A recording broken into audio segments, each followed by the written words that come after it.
Nebulae were giant clouds of gases that condensed to form stars and planets, though there were a few differences in their composition, as opposed to what humanity knew in the Soul universe.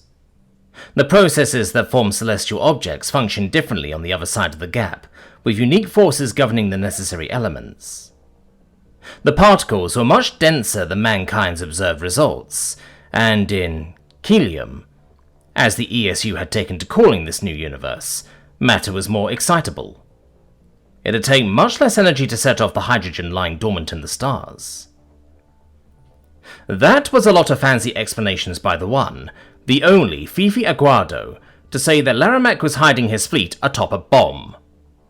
Humanity deigned to light up that glorious hydrogen bulk, which had just a splash of oxygen to fuel that combustion. This was the one place in space where there would be an accelerant, rather than an empty vacuum. If the Girret had been correct about the Askar hiding their ships here, the Prince would regret that choice when we set off the pockets of gas. Kaboom! "Why are you narrating the mission to a camera?" Sophia protested. "Your bad retellings aren't necessary." The reality was that I'd been feeling shitty about myself, so I ventured out of my quarters to see how the ESU had fared.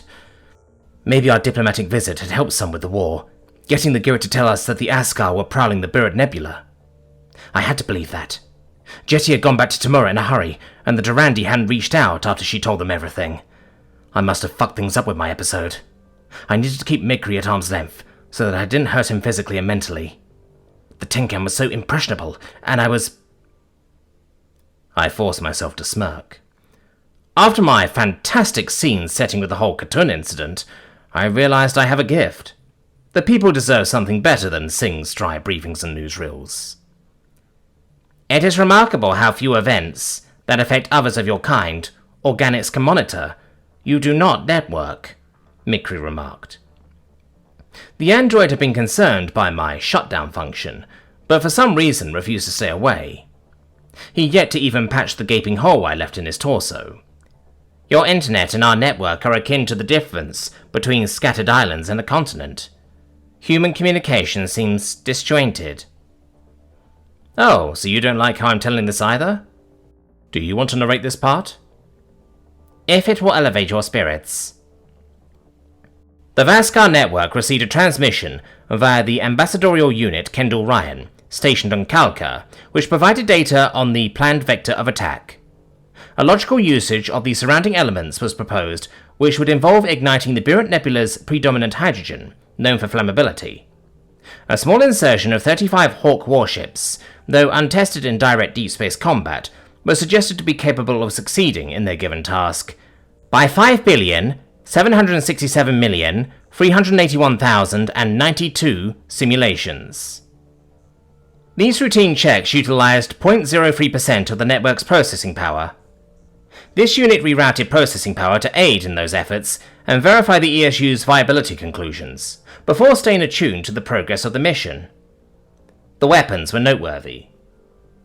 The designated organic explosives had a yield of 250 petajoules per antimatter warhead in the Sol region of spacetime, and exact output calculations would require an exponential factor to be applied for the Kalium.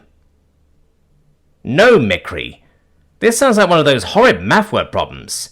Your career as an influencer is crashing and burning before it even begins, I lamented. If you look really closely at the camera, you can see all the humans' eyes glazing over. The android beeped in distress. I am providing details about how we received the information. Do you honestly think that was interesting? Yes. Oh, Christ. This is hopeless. I can't help you. Why is it bad? Because I did not call Laramak's ships emo, or gaslight the audience. I was factual and thorough, offering the better that was requested, as opposed to the ESU's press release. Sophia, defend my storytelling. The scientist bit her lip. Sorry, Mikri. Preston has a point. Spitting numbers at organics won't be engaging for us. Unless it's lottery numbers. You know, I should go home and play the Powerball, now that I can see the future, I exclaimed. I must research what this is. The android's eyes circled as he searched for the meaning of a lottery. Why would there be a vast reward for selecting random numbers? The probability of winning is negligible, so it is not logical to play this game. I do not see where enjoyment might be derived, even by the standards of organic swims. Sophia gestured to the camera. You're still recording and you haven't told them anything that actually happened at the Bir Nebula.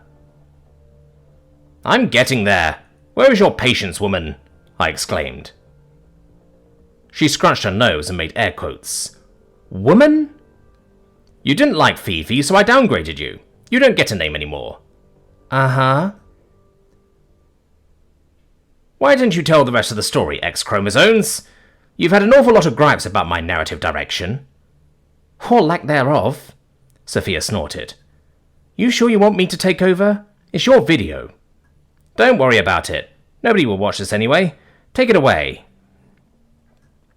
The clear-cut facts were that Laramac's fleet had vanished into space, abandoning Jorlan and its people without a care in the world, and that the Girret ambassador's errant words were the best lead humanity had. The sooner that the prince was dealt with, the sooner the ESU could turn its attention to the big questions about time-bending portals, mankind's future in an age where our past experience of reality was no longer reliable, and the role of the Aleutians in Earth's past and present. It chafed at many scientists that there was no green light to pursue the Aleutians at all, despite no known hostility due to our business with the war. Having a full understanding of our own capabilities could only be beneficial, and they might have a much deeper understanding of the fifth dimension and our tolerance for its sights. Surely they could have stopped humanity's escapade if that was their wish, and hiding from a species that powerful, that could build portals at will, was a fool's errand. The Nebula, I whispered pointedly. Curiosity might earn the Aleutians' help, and they might not forbid our interdimensional travel, since we could pass unharmed, but that was neither here nor there. Mind you, there were multiple witnesses to Laramac's threat to attack the Durandi world, Tamura, and no indication that the unhinged monarch was bluffing. There weren't any lines that the prince wouldn't cross, as far as anyone who'd ever met him could see. It's just blood-boiling to think the ESU tried to negotiate with him, to think what he did to the Vaskar and to my dear friend, Preston. Apologies for bringing up a sore subject, but that alien ruler needs to be dealt with. The willingness to oppress or kill any people in their way is up there with the worst despots. The dream of the portal is to understand the nature of our very existence, and while they may be machines, people like Mikri have that same goal. Humanity's unique power here gives us a chance to defend them, and to grasp what binds the dimensions together. To some, like my younger self, learning all the unlikely probabilities that constituted everything we observed in the Sol system, home was paradise. To those who look from Keelam, from the outside, Earth sits in a nightmare dimension. An organic prisoner used those exact words in a pitying voice. That nightmare dimension was the reason we were kitted out to burn Laramac straight out of his hiding spot, as humanity hoped to flush out his ships once and for all. 35 Hawk warships, the state-of-the-art models that the Space Force touted as their creme de la creme, planned to weaponize the power of science. There was so much to learn about how everything functioned on this side of the gap. It was going to be a quick, dirty hit-and-run, as each ship planned to set dense pockets of hydrogen gas ablaze. There had never been a more colourful, beautiful trail of gasoline to drop a match into. How am I doing? Sophia asked. I teetered a palm back and forth in the so-so gesture. You keep slipping into first person. You love your big collective words. Are, we, dream, tolerance, unicorns, kumbaya. Oh, fuck off. There's nothing illegal about hope and wonder. There's nothing illegal about the hate comments I'll get telling me to take you off the screen ASAP. Mikri, can you disappear her? The android looked confused. I could hide her from the camera, but I do not wish to do this. It is important to a human's happiness to respect their wishes, if I understand. And what hate comments? Sophia demanded. You said no one was going to watch. I shrugged. Then I'll write them. I'll make 15 accounts with fake names. I will make way more bots and post nice things, Mikri declared triumphantly. My thousands of comments will bury your 15 and make a proportional statement. Traitor, I thought you were my friend. This does not reflect on my affinity for you, Preston, but Sophia is objectively a better narrator than you. And I am also her friend. Silversheen, Clanker. Sophia sighed with disdain. I'm going to finish telling the story with the mission results, in case anyone watching actually cares what happened. You've only had all day. Hawk warships. Laramak didn't know that humanity had gotten wind of his hideout, and while it'd be difficult to pinpoint their exact location amidst all of this dust, the nebulous hydrogen was a fuse waiting to be lit. It could explode in an instant, turning the space around to a death trap. It was, in fact, not the best place to park a fleet of ships. Perhaps it would make them difficult to find, but it left them as sitting ducks to an incendiary ambush. This was the equivalent of mass-scale napalm in outer space, and it was a playground for humanity to capitalize on our new zany setting. There wasn't much of a battle to be spoken of, though that was sure to come in the near future. The warships dipped into their assigned locations and uncorked antimatter, a spark that latched onto the nearby fuel.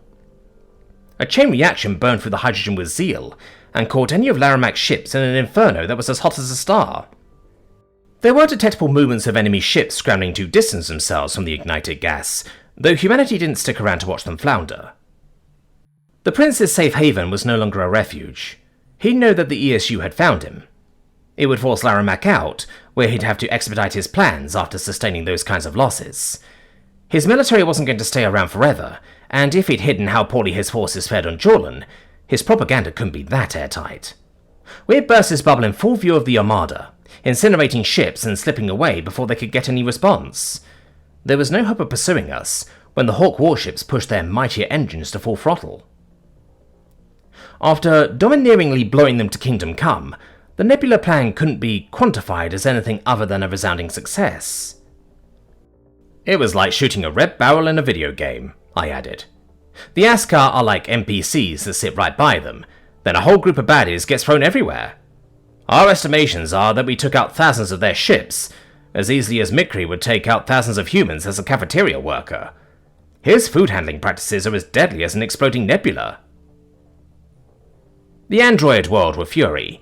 It was one time with the eggshells. One! Explain any of the signs of food spoilage. You spoiled my muffins with your dirty hands. You did not explain the recipe. That's food spoilage. I made a buzzer sound. Nope. Curdled milk. Moldy bread. You can't even smell, right? I have air sensors. Not what I asked.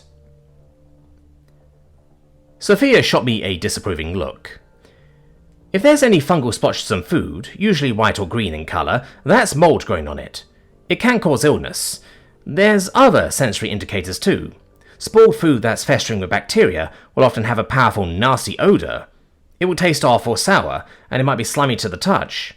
Should a human ever comment on any of these things, it's probably not safe to eat. Why does everything with the creation of your food have to be so complicated?